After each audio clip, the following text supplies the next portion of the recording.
반갑습니다. 오늘 에스겔 38장 말씀을 나누도록 하겠습니다. 하나님께서 에스겔 선지자를 통해서 곡이라는 권력자에게 예언의 말씀을 전합니다. 곡은 로스와 메섹과 두발의 왕이라고 했습니다. 하나님께서 곡을 이끌어내셔서 이스라엘을 공격하게 하시겠다고 말씀합니다. 그때 페르시아와 에티오피아와 북쪽의 도갈마 족속 등 이웃 부족들이 곡과 함께 이스라엘을 치게 될 것이라고 하십니다. 그런데 지금 이스라엘은 칼로부터 회복된 땅이며 다른 민족들과 살다 돌아온 뒤에 안심하고 살고 있는 땅이라고 하나님은 말씀하십니다.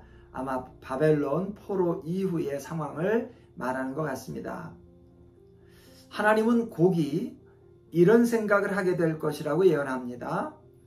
내가 저 성벽 없는 땅을 공격할 것이다. 모두가 울타리도 없고 창살도 없고 대문도 없이 안심하며 평화롭게 살고 있는 사람들을 침략할 것이다. 물건을 약탈하고 노력질하며 다시 사람이 살게 된 그 폐허된 곳과 여러 민족에게 흩어져 있다가 다시 모여들어서 가축과 재물을 얻고 그 땅의 중심에 살고 있는 저 백성에게 손을 뻗으려고 한다. 이 말씀을 보면 분명히 곡이 이스라엘을 침략하는 상황입니다. 그런데 이야기가 그리 단순하지는 않습니다. 곡이 이스라엘을 공격하게 되는 근본적인 원인이 무엇인가 하면 하나님이 곡을 대적하는 상황입니다. 하나님께서 갈고리로 곡의 아가리를 꿰어 끌어내기 때문에 불가항력적으로 전쟁 마당에 끌려 나옵니다. 하나님께서 곡의 마음속에 이스라엘을 치겠다는 생각을 넣으셔서 그를 전장으로 불러내겠다고 하시는데 그 이유는 그를 심판하시기 위해서입니다.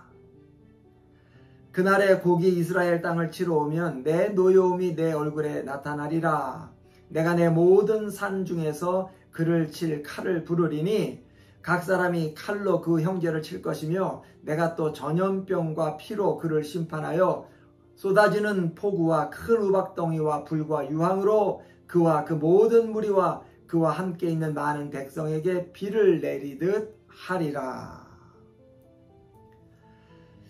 하나님은 이렇게 해서 여러 나라의 눈에 하나님의 위대함과 거룩함을 나타내어 열방으로 하여금 하나님을 하나님으로 알게 하시겠다고 말씀합니다. 왜 곡이 하나님의 이런 심판의 대상이 되어야 하는지는 알 수 없습니다. 어쩌면 그는 이스라엘의 멸망을 보면서 이스라엘과 하나님을 조롱했을지 모릅니다. 어떤 모양으로든 그는 하나님의 대적이 되었습니다. 하나님의 대적이 되었기에 하나님의 심판의 대상이 될 수밖에 없었습니다.